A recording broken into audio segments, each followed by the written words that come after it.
E a atividade econômica brasileira teve uma elevação em abril deste ano, de acordo com as informações divulgadas hoje pelo Banco Central. O índice de atividade econômica do Banco Central apresentou um crescimento de 0,56% em abril em relação ao mês anterior. Então, para a gente analisar esses dados e também as projeções do PIB, nós vamos conversar a partir de agora com o economista e professor do Mackenzie, Hugo Garbi, a quem eu agradeço demais pela participação. Professor, seja muito bem-vindo mais uma vez aqui à Jovem Pan News.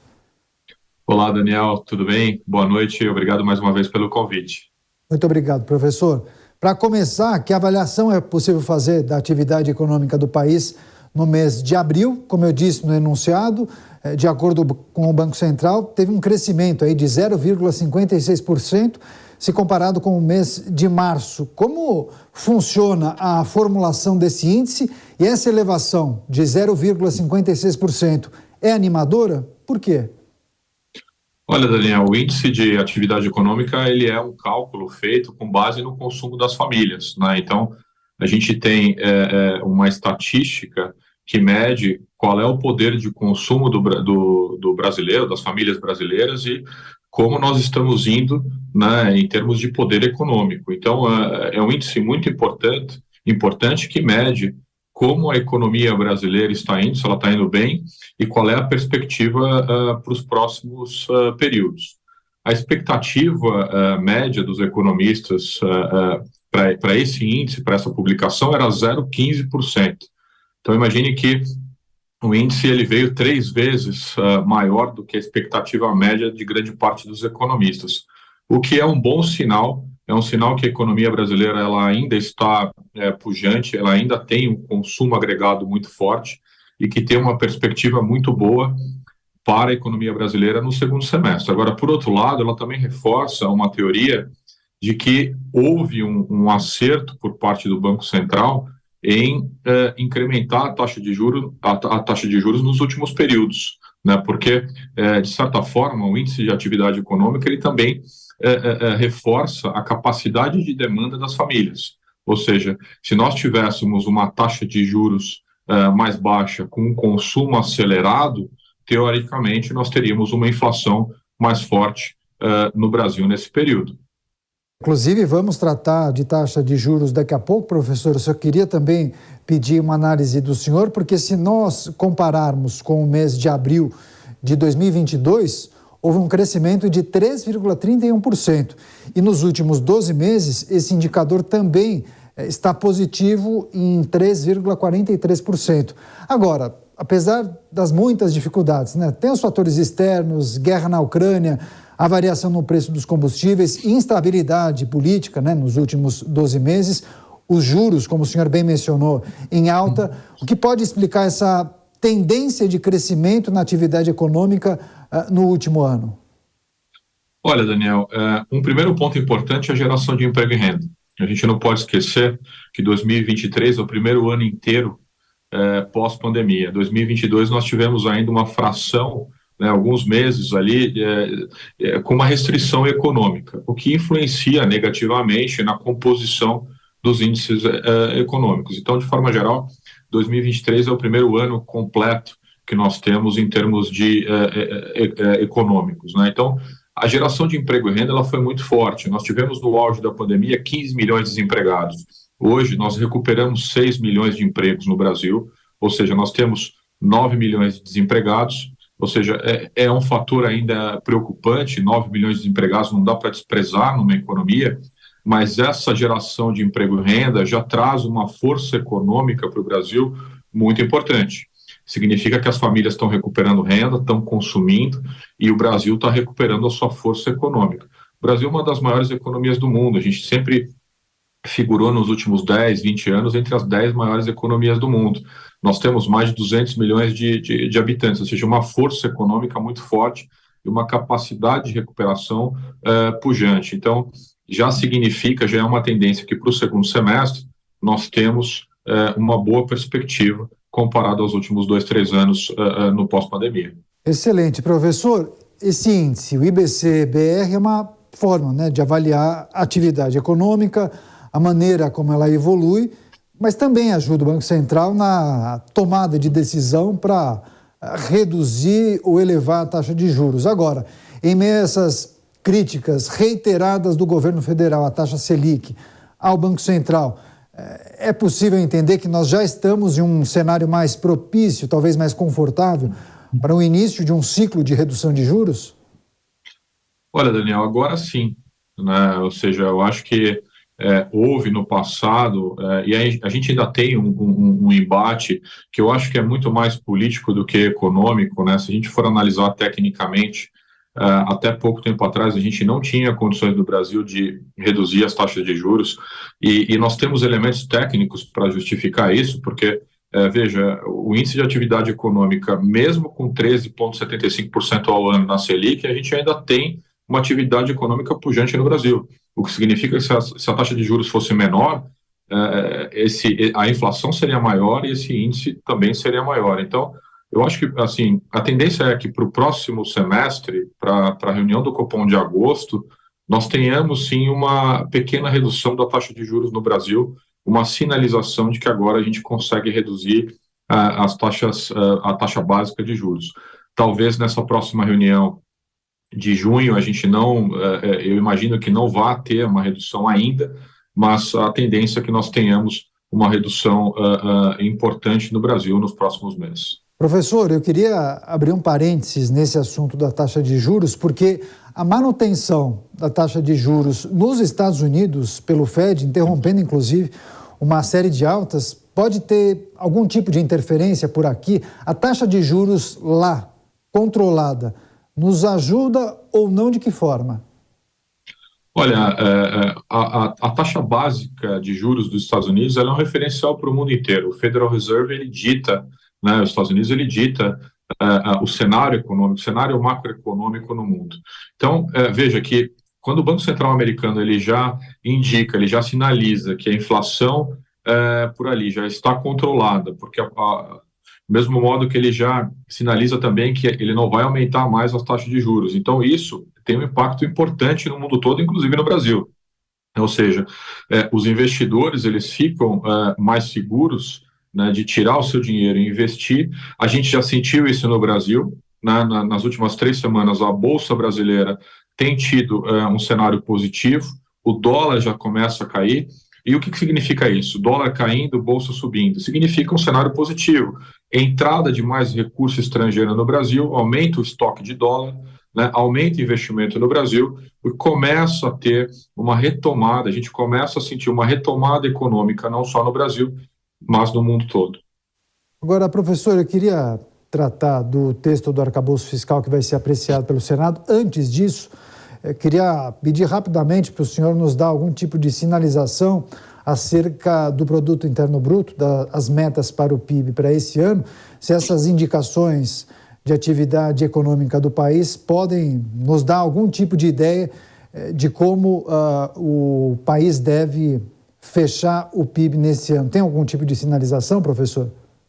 Olha, nós tivemos ao longo do primeiro semestre, Daniel, diversas variáveis que influenciaram negativamente o PIB para 2023. Né? Nós tivemos o primeiro o arcabouço fiscal, que ele é muito importante, é significativo para que o investidor tenha segurança de investir, de produzir aqui no Brasil. Tivemos um debate político também entre Banco Central e governo que também influenciou negativamente nesse primeiro semestre no Brasil. Tem algumas variáveis que vão ser importantes para definir no segundo semestre, principalmente a direção do PIB no Brasil em 2023. Eu, honestamente, acho que o PIB em 2023 ele vai ser ligeiramente maior do que as perspectivas que nós temos na média, principalmente das grandes instituições financeiras no Brasil. Primeira variável importante é como vai ficar essa redação do arcabouço fiscal, como que realmente, se vai ter alguma mudança no texto do arcabouço fiscal e se essa mudança vai ser positiva para a economia brasileira. Nós temos hoje um grande problema no Brasil, não é só um problema do Brasil, é um problema latino-americano, eu expando isso para a América Latina toda, de intervenção brutal do Estado na economia. E isso é péssimo, né, para a economia se a gente comparar com a qualidade, né, ou seja, com a forma como é gerida a economia nos países desenvolvidos. Então, acho que a minha perspectiva é que nós tenhamos um PIB ligeiramente maior do que a perspectiva para 2023. Grande parte dessas variáveis nós estamos ancorados com o arcabouço fiscal, taxa de juros, né? Se nós realmente conseguirmos até o final do ano reduzir 1, 2, 2,5% da taxa de juros, isso vai favorecer muito a indústria, o comércio e serviços no Brasil.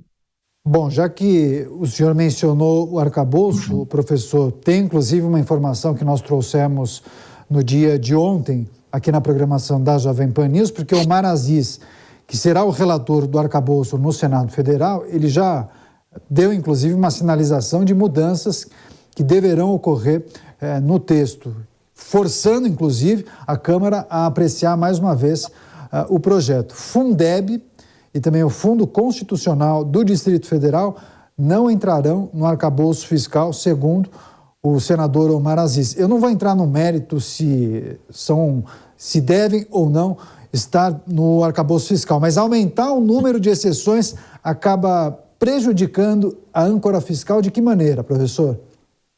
Olha, é uma excelente pergunta, Daniel, porque o arcabouço fiscal ele já nasceu com 30 exceções.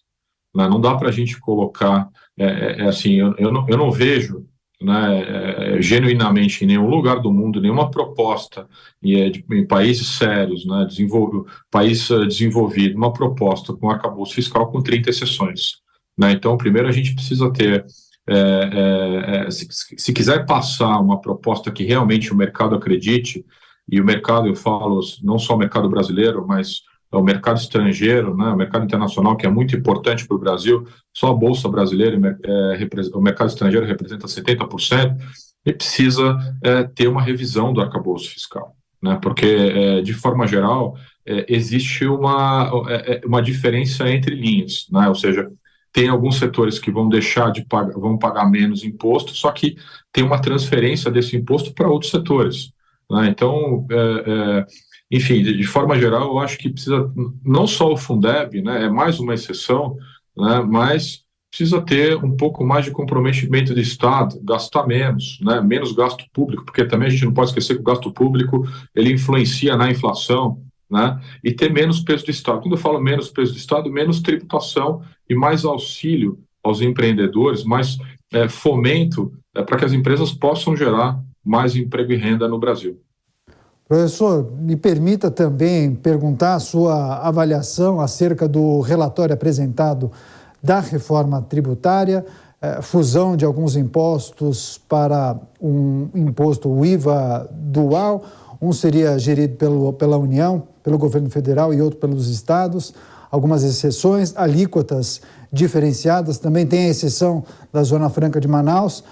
De maneira resumida, que avaliação o senhor faz desse texto que muito em breve será apreciado pelo Congresso Nacional?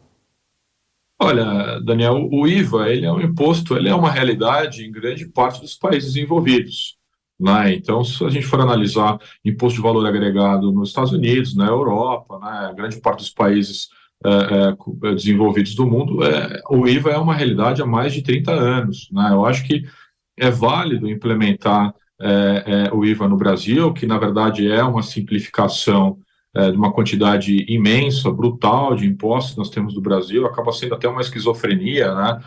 O custo de transação no Brasil das empresas, ele é imenso. Você tem hoje empresas multinacionais do Brasil que você precisa de um departamento inteiro tributário só para entender, analisar e checar, né, fiscalizar a quantidade de tributos que a gente tem. Então, acho que é uma simplificação e ele é importante, sim. Só que não é só isso, né? Você está pegando vários impostos, a carga tributária no Brasil ela é muito alta ainda para a quantidade de retorno que as empresas e a sociedade têm, né? Então, a gente precisa não só dar nomenclatura nova para o imposto ou agregar 3, 4 impostos em um único imposto, mas sim fazer uma mudança mais profunda, uma mudança qualitativa, uma mudança que faça sentido para a sociedade, que dê retorno para a sociedade. E isso, honestamente, eu não vejo na reforma tributária. Para fechar, professor, como o senhor avalia a gestão Lula 13, especialmente na área econômica, também o papel e a performance do seu ministro da Fazenda, Fernando Haddad? Ele tem conseguido dialogar com os principais setores do país, com os envolvidos, os atores que fazem parte da parte econômica? Enfim, queria uma breve análise do senhor. Olha, nesses primeiros 6 meses de governo Haddad, se a gente for fazer uma análise crítica, uma análise comparativa com o que o Brasil estava fazendo na gestão anterior, eu acho que o governo, principalmente o Ministério da Economia, ele ainda não encontrou o eixo, ou seja, a principal vertente econômica que ele quer seguir. Então, a sensação que a gente tem é que o Ministério da Economia, que essa gestão está perdida em termos econômicos. Nos primeiros 6 meses, nós tivemos algumas medidas essencialmente populistas, que do ponto de vista econômico não faz sentido nenhum. E eu espero, honestamente, que nesse segundo semestre, no resto do mandato, nós tenhamos uma revisão dessas medidas para que o Brasil consiga evoluir e crescer economicamente. Eu posso exemplificar aqui algumas dessas medidas, por exemplo, essa medida de isenção de impostos para os automóveis, que no meu ponto de vista não faz sentido nenhum. É uma isenção que não atinge a classe média baixa. O veículo no Brasil ainda é muito caro, o imposto é muito caro, e você só beneficia de forma geral a indústria automobilística, você não beneficia a população. E outras medidas de isenção de imposto de renda, que você isenta o imposto de renda de um lado para uma parcela da população e cobra do outro, o que do ponto de vista econômico, no final do dia, acaba sendo prejudicial para o Brasil, para a população como um todo. Então, a expectativa é que tenha uma revisão dessa política econômica, mas até aqui o governo não mostrou para o que veio medidas mais cosméticas, do que estritamente estruturais em termos econômicos. Demos um giro de 360, falamos sobre muitas coisas, hein, professor? Atividade econômica, perspectivas para o país, taxa de juros, arcabouço fiscal, reforma tributária, assuntos tratados com o professor de economia do Mackenzie, Hugo Garbi, a quem eu agradeço mais uma vez pela participação. Professor, boa noite, bom fim de semana e volte mais vezes aqui à Jovem Pan News. Eu que agradeço, Daniel. Bom final de semana para você e para todos os telespectadores. Muito obrigado, até a próxima.